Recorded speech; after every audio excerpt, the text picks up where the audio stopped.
Hello everyone.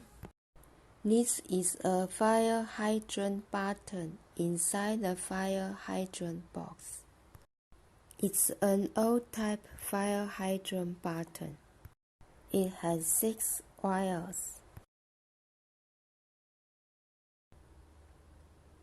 The red and black wires are signal wires. The yellow and blue wires are pump starting wires. These 2 wires down here are the feedback damp wires. When a fire breaks out and the button is pressed,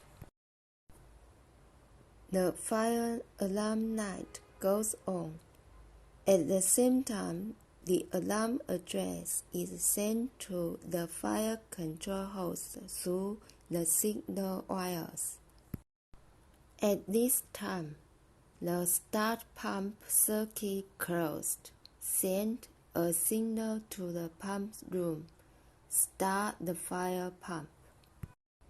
After the fire pump starts, the feedback light wire is connected and the light bulb will light up.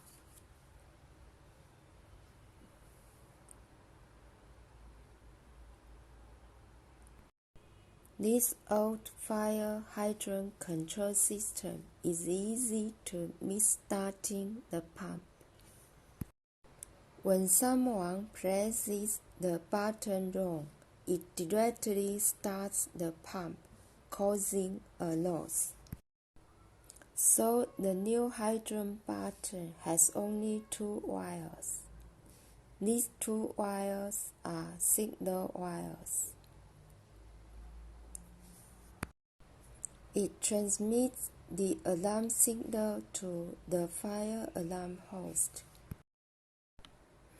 The fire alarm host starts the fire pump only after receiving the alarm from both the fire hydrant and the smoke detector in the same alarm zone.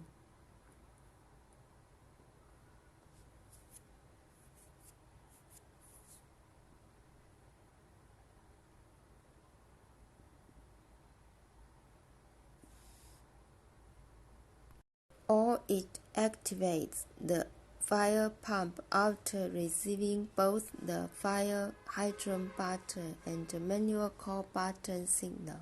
Hydrant buttons reduce the risk of misstarting the pump.